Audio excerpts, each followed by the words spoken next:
des escaliers, des livres, des ours, partout. Chez Marine, c'est ça qui est génial.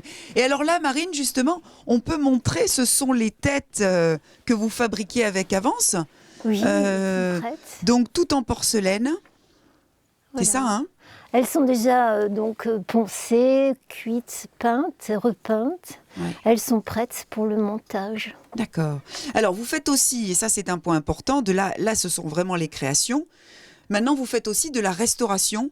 Alors pas du tout en porcelaine, la poupée que nos grands-mères et grands-pères avaient, ce style-là, hein? Voilà, ce sont des poupées en celluloïd, oui.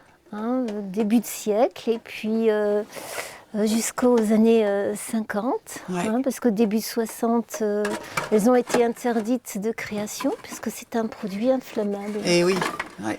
Donc s'il y a des mamies, des gens qui veulent... Oh, on croirait Jean-François. La petite langue et le petit sourire. Il y a toujours des découvertes. Ouais, c'est génial. Des expressions qui sont fortes. Oh, celle-ci aussi est très jolie, là. La petite demoiselle. Ouais. Et alors, bien sûr, toutes différentes. Ça dépend du moment, de la seconde où vous êtes inspiré. Ou voilà, vous allez avoir le trait de crayon sur... alors, ça va être un œil plus vif. Oui, mais ça, c'est des reproductions de poupées anciennes. Ah, ouais, c'est très joli. Puisqu'il y a beaucoup de poupées qui ont la tête brisée. Donc, quand on ne peut pas restaurer, il faut quelquefois, c'est inévitable, changer la tête. Donc, créer une tête en porcelaine. Très bien. Alors, je vous suis dans l'atelier, parce qu'on n'y est pas encore. Hein. Là, il y a plein de petites chaussures. Alors là, par exemple, Marine, donc là, c'est un travail... Voilà, ça, c'est de la restauration. Donc c'était une poupée en celluloïd, c'est un poupon Convert, nano de chez Convert. Il n'avait plus de yeux et puis il y avait des trous partout, donc il faut consolider. On colmate avec du celluloïd, on ne prend pas n'importe quelle colle, il faut vraiment respecter la matière et puis tout réparer, tous les petits bobos, pour que la poupée puisse avoir une deuxième vie, sans doute, mais qu'elle puisse perdurer dans les années qui viennent. Ça met combien de temps? Des heures et des heures, ça, non?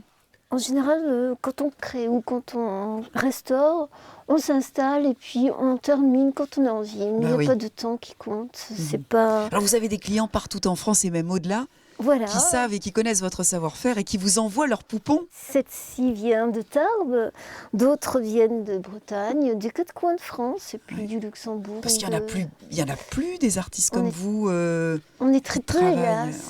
On est docteur poupée, mais bon, sans prétention, puisque quand même, si. C'est pas un métier qui s'apprend. Je pense qu'il faut sentir. Votre maman était déjà... Pas du tout. Non, pas du tout dans la restauration de poupées ou d'ours, pas du tout. Non, ça s'apprend par passion. Quand on crée, forcément, c'est restauré parce que l'un ne va pas sans l'autre. On trouve toujours des petites astuces. Et puis, chaque poupée présente des histoires et des mots différents, d'ailleurs. Mots MAUX pour le coup. Et oui, exactement. Et puis, chaque restauration vient également avec une histoire. C'est l'histoire de la poupée, c'est aussi l'histoire de la personne, de la famille. Et c'est toujours très intéressant d'écouter les personnes raconter en même temps. Vous faites la connaissance de famille partout, donc c'est génial. Vous prenez aussi pour vous. C'est tout le patrimoine du jouet français et également le patrimoine de la famille, parce que c'est toujours transmis de génération en génération. Alors le mieux, c'est de venir chez Marine, je vous le dis, parce qu'il y a tellement de choses à détailler et à donner comme trucs et astuces, même comment elle travaille. Juste regarder un petit coup d'œil avant de terminer avec Marine. Sur ce côté-là, Marine, où là, c'est vraiment tout le côté habillement, c'est-à-dire que vous la créez, cette poupée, mais vous l'habillez de A à Z avec la robe qui convient, le pantalon, le chapeau. Oui, en général, on respecte aussi la nature de la poupée. Quand on restaure une poupée de 1900, début de siècle, on essaye de lui créer des vêtements assortis avec des vieux tissus, des vieilles dentelles, des vieux boutons également. Voilà.